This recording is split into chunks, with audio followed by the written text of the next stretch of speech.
모세가 출애굽하며 당돌하게 바로를 찾아가서 가장 먼저 꺼냈던 말은 우리가 광야로 사흘 길을 가서 우리 하나님을 예배하게 해 주십시오라는 요청이며 선언이었습니다.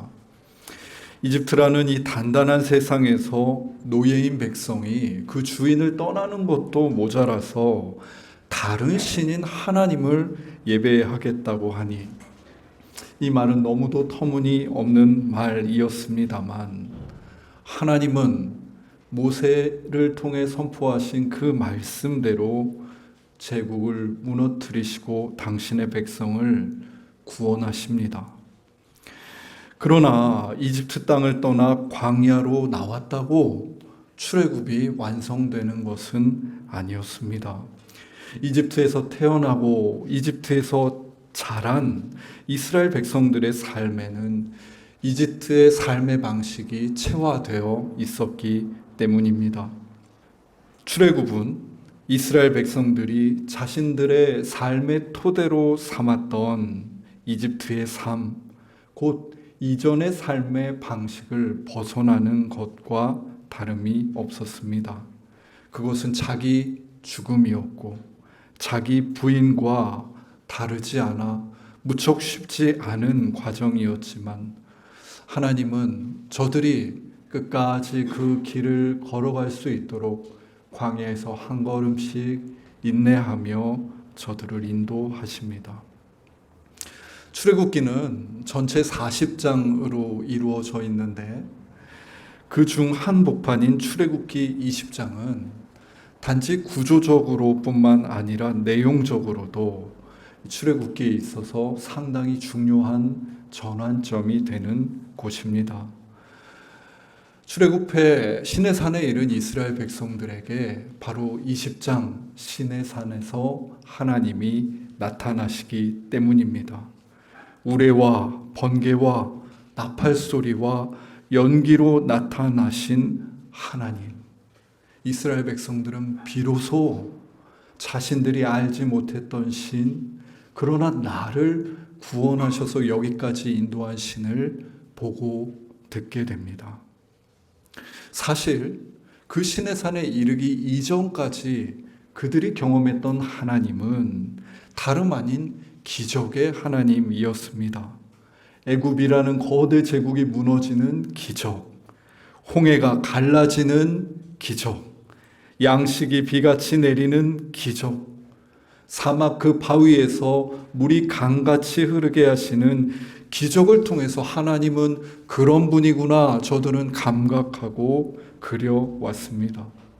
그러나 출애굽기 20장부터 하나님에 대한 이러한 인식은 전환점을 맞이하게 됩니다.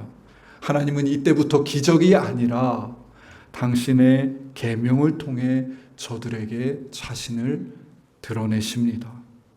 십계명을 시작으로 하나님이 주시는 계명은 저들의 일상을 깊숙하게 어루만지고 구성하는 새로운 삶의 방식이었습니다. 이는 놀랄 만큼 구체적이었는데 하나의 예를 들어 살펴보자면 만약 주인이 남종이나 여종의 이를 쳐서 부러뜨렸으면 주인은 그 이빨로 인해 그 종을 풀어주고 자유의 몸으로 내보내야 한다. 이 정도로 구체적인 상황과 시행을 어떻게 해야 할지를 말하는 형식이었습니다.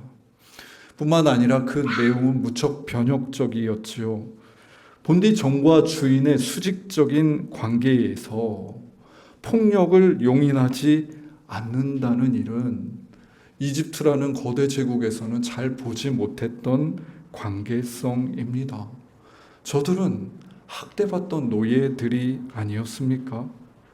하지만 저들은 자신들이 대우받았던 것과는 다르게 노예들을, 종들을 대하며 도대체 하나님은 누구이신지, 하나님은 어떤 삶을 우리가 살기 원하시는지 묻고 헤아려야 했습니다.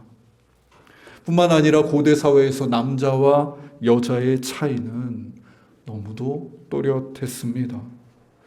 그럼에도 하나님의 율법은 남종과 여종을 평등하게 대우하며 당시로서는 상상할 수 없는 혁명적인 삶의 방식을 제시하고 있었습니다.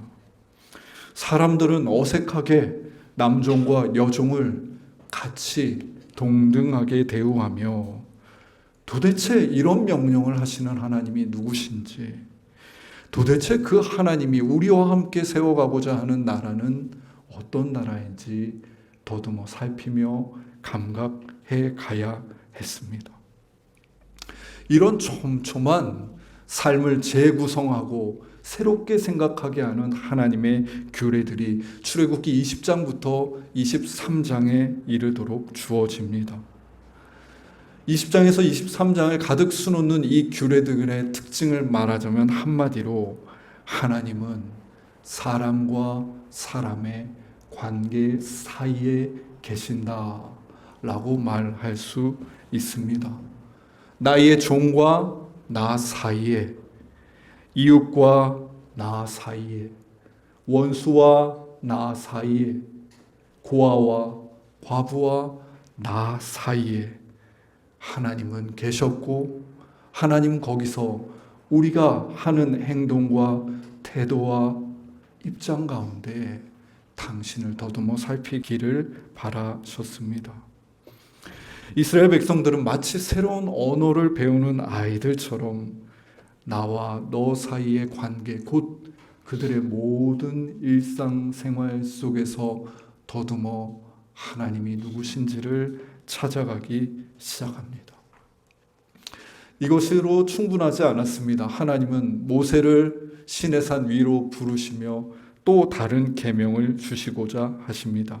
출애굽기 24장 18절은 모세가 무려 밤낮 40일간 하나님의 부름을 따라 산 꼭대기로 올라갔고 머물렀다라고 말을 합니다. 그 산에서 모세는 또 새로운 계명을 수여받는데 이는 다름 아닌 하나님이 거하실 집 성막에 대한 이야기였습니다. 성막에 대한 내용은 출애굽기 25장에서 31장까지 전체가 40장인 책에서 무려 7장에 걸쳐서 세세하게 그 설계와 집기의 위치까지도 제시되며 나타나 있습니다. 이 성막의 핵심은 그 중심에 있는 지성소라고 할 수 있고 그 지성소 안에 있는 법궤라고 할 수 있습니다. 법궤라는 그 상자 안에 들어있는 증거판, 돌판도 중요했지만 무엇보다 법궤 위쪽의 뚜껑, 그 모양이 무척 중요했습니다. 법궤 뚜껑은 양쪽에 두 천사, 두 그룹이 서로를 마주하고 있는 형상을 하고 있었는데 하나님께서는 다름 아닌 모세나 제사장으로 하여금 그 지성소에 들어왔을 때 두 천사 사이에서 너희에게 내가 할 명령과 말을 전하시겠다고 말씀하십니다.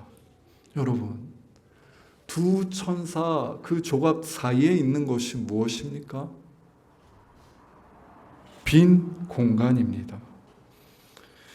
이것이 이스라엘 백성들 가운데 하나님이 거하는 방식이었습니다. 하나님은 어떤 형상이 아니라 천사와 천사들 사이 근 빈 공간에 거하시는 분이셨습니다.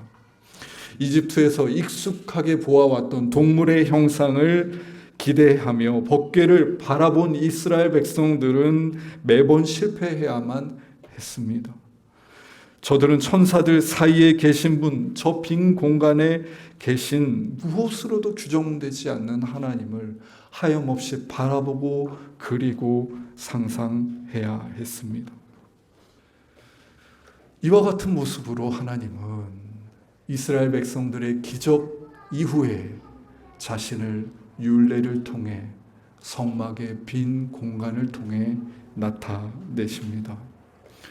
출애굽기는 그 이름을 따라 이집트를 벗어나는 여정의 내용이 담겨 있기도 하지만 출애굽기 중반 이후부터 펼쳐지는 내용을 봤을 때는 하나님이 그 구원하신 백성들을 새롭게 형성하시고 빚으시는 두 번째 창세기처럼 느껴지기도 합니다. 아담이 에덴 동산에서 하나님이 거니시는 소리를 듣고 그분과 대화했듯이 이스라엘 백성들은 시내산에 계신 하나님을 보고 듣고 이스라엘 장로들은 하나님의 발등상을 보았으며 모세는 하나님과 대화를 합니다. 하나님은 하늘과 땅의 간극이 무색하게도 나아가 이제 성막을 통해 그들 가운데 좌정하시며 거하시겠다고 하시니 이 시내산, 성막, 이스라엘들이 모여있는 저 땅의 풍경은 두 번째 에덴이라 해도 과언이 아닐 것입니다.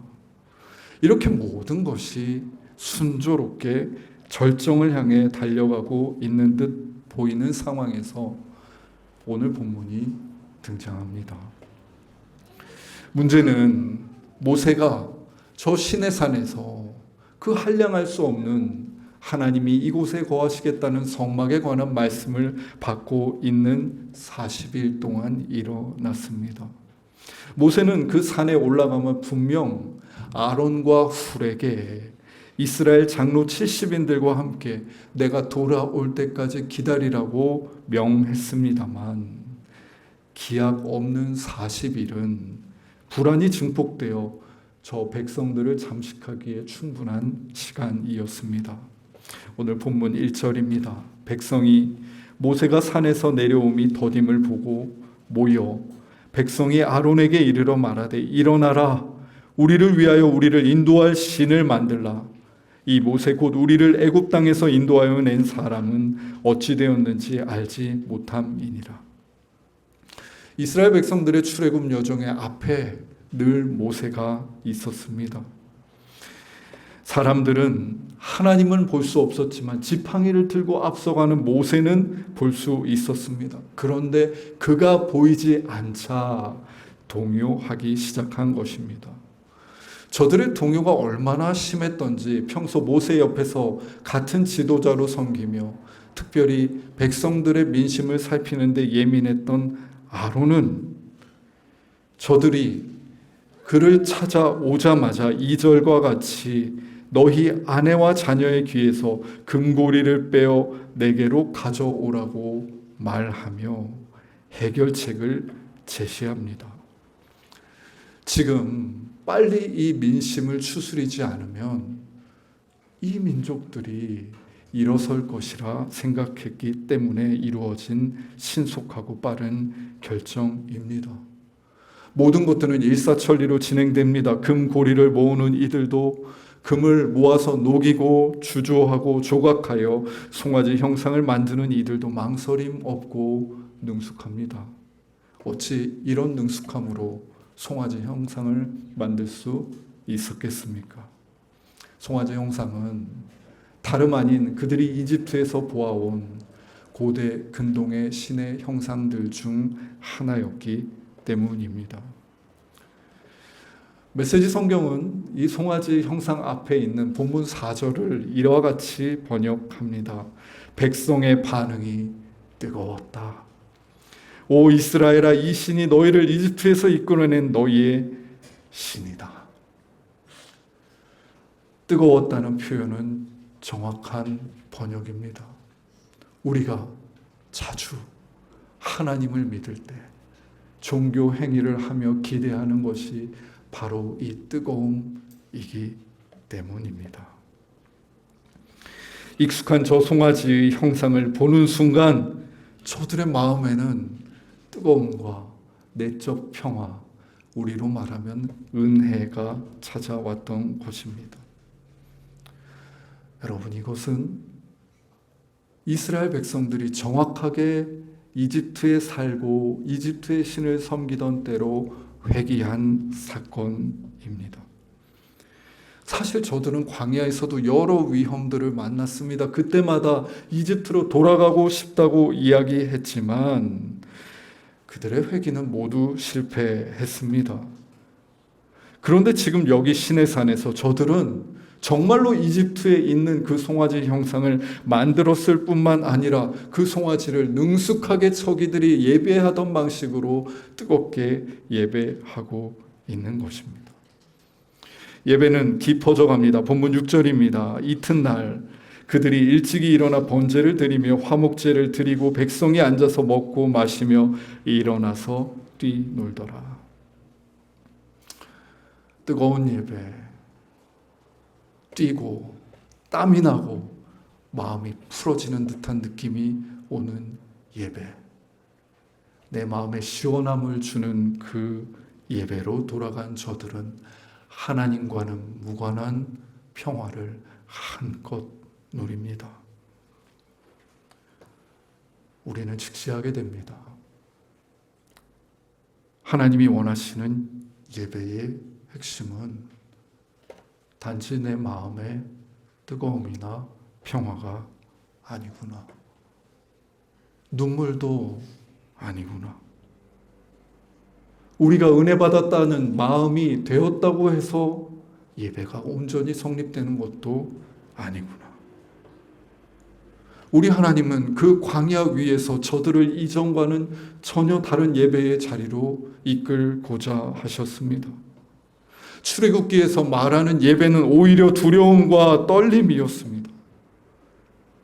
명확한 형상이 아닌 빈 공간에 계신 하나님을 상상하며 끊임없이 감각하는 일이 예배였고, 나와 너 사이 그 관계에 있는 하나님, 도대체 그분은 왜 이런 명령을 하시고 우리 사이에 계시는지를 살피는 것이 예배였습니다.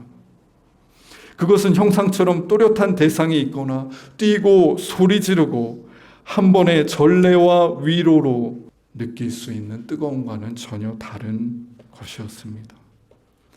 예배는 오히려 하나님과의 격차를 확인하는 자리였고, 그것을 겸허히 수용하는 일이었으며, 그 하나님이 이끄시는 그 미지의 길을 따라 한 걸음 내딛어보는 일이었습니다.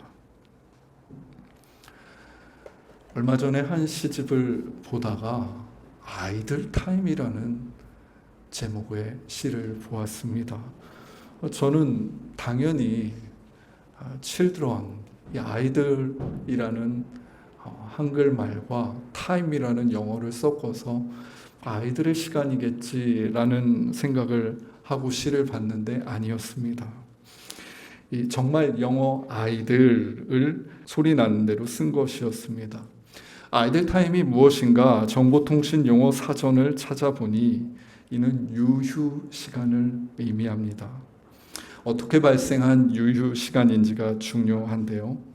컴퓨터 시스템이 사용 가능한 상태이나 켜져 있고 운용되고 있는 상태이나 실질적인 작업을 하지 않고 있는 시간을 뜻한다고 합니다. 계산 처리 시간과 데이터가 입력되고 출력되는 그 처리 시간의 차이로 인해서 어느 한쪽이 여기서 일하는 동안 대기하고 있는 이 시간, 어쩌면 기다려야 하는 그 시간을 아이들 타임이라고 말하고 있었습니다. 아이들 타임, 기다려야 하는 시간, 여기서 어떤 일이 날 때까지 그저 그 긴장을 감내하는 사이의 시간, 이런 시간은 요즘 시대의 dead time, 죽은 시간으로 치부받습니다. 모세가 시내산에 올라갔지만 그 시내산에서 분명 무슨 일이 일어나고 있지만 이스라엘 입장에서는 그 시간 동안 아무런 출력도 없고 아무런 일도 일어나지 않는 것 같은 40일이 지나고 있으니 저들의 아이들 타임은 극에 달했고, 저들은 이 텅 빈 시간 사이의 시간을 견딜 수 없어 회귀하여 뜨거운 송아지 숭배의 장작을 불태웠던 것입니다. 말씀드렸듯이 하나님은 그 사이의 시간을 이스라엘 백성들에게 주신 분이십니다. 뜨거움이 아니라 때로 가만히 머물며 그 하나님을 기다리는 신앙으로 저들을 이끌고 계셨던 것입니다. 신앙생활에서 뜨겁지 않은, 아무 일도 일어나지 않는 것 같은, 모세가 시내산에 올라갔지만 내려오지 않아 묵묵부답인 상태와 같은 시간은 우리 삶에도 여지없이 찾아옵니다. 우리의 뜨거웠던 신앙은 청년기가 지나고 취업을 하면서 새로운 국면을 맞습니다. 결혼을 하고 또 새로운 국면으로 넘어갑니다. 아이를 낳고 키우면서 완전히 다른 국면에 접어듭니다. 우리는 도무지 이전에 활발하게 내 삶에 관여하시고 이끄시고 기적을 일으키셨던 하나님을 느낄 수 없는 삶의 자리에 도착하게 됩니다. 그러나 여러분, 우리 입장에서 아무 일도 일어나지 않는 것 같은 그 사이의 시간, 기다림의 시간, 그 시간 동안 정말 아무 일도 일어나지 않는 것입니까? 하나님은 시내산에 있는 이스라엘 백성들뿐만 아니라 우리에게도 이처럼 아이들 타임을 마주하게 하십니다. 우리를 이전의 신앙 넘어 다음 삶의 자리, 신앙의 자리로 이끄시기 위함입니다. 우리가 아이들 타임을 마주했다면 거기서 해야 할 것은 다시 예전의 뜨거운 신앙으로 돌아가야 하는 것이 아닙니다. 옛 신앙과 옛 사랑을 회복하는 일도 아닙니다. 우리가 해야 할 것은 이 새로운 예배 방식, 새로운 하나님이 주신 빈 공간 사이의 시간을 감당하며 하나님의 뜻을 헤아리고 기다리는 일입니다. 비록 우리에게는 텅 빈 공간처럼 보이는 이 시간이 시내산 위에 하나님께서는 당신의 성전을 저들의 삶에 주시려 뜻하셨던 시간이었던 것처럼 우리를 향해 하나님은 여전히 일하시는 시간이기 때문입니다. 하나님이 사랑하시는 숲 가족 여러분, 여러분은 어떤 시간을 보내고 계십니까? 여러분의 삶에는 어떤 아이들 타임이 찾아왔습니까? 그곳은 그저 아무 일도 일어나지 않는 시간이 아니라 바로 우리 삶의 시내산, 우리 삶의 출애굽기 34장이 시작될 수 있는 자리임을 기억하면 좋겠습니다. 같이 기도드리겠습니다. 하나님, 주님께서 아무것도 염려하지 말고 오직 기도와 간구로 감사함으로 이 시간을 한번 견뎌보라 말씀하셨지만 불안한 우리의 마음은 이 사이의 시간을 견디지 못하고 다시 옛날로 회귀해버리곤 합니다. 혹은 송아지 우상을 만들어 이 불안함을 나의 방식으로 해소해버리곤 합니다. 주님, 우리가 다시 그 아이들 타임을 마주할 때 오늘 이 시내산 앞에 섰던 이스라엘 백성들을 기억하게 해주십시오. 쉽사리 송아지 형상을 만들기를 멈추고 빈 공간, 사이의 공간에 계신 하나님, 아이들 타임에 여전히 우리를 위해 오시고 일하시고 계신 하나님을 믿으며 살아갈 수 있는 은총을 더하여 주십시오. 하나님, 특별히 지금 이스라엘과 팔레스타인 사이의 전쟁이 심화되어 일촉즉발의 상황에 놓여 있습니다. 이미 2,000명이 넘는 사상자가 발생했고 많은 이들이 삶을 잃고 죽음의 공포 속에 서 있습니다. 주님, 염려하지 않을 수가 없습니다. 조급해지지 않을 수가 없습니다. 우리는 하나님의 개입과 하나님의 구원을 부르짖을 수밖에 없습니다. 하나님, 우리가 하나님의 역사가 어찌 일어나는지 다 알 수 없지만 주님, 이스라엘과 팔레스타인 사이 그곳에 하나님이 반드시 계셔 주셔야 합니다. 계셔 주십시오. 당신의 방법으로 이 전쟁 속에 당신의 구원을 이루어 주십시오. 예수님의 이름으로 기도드립니다.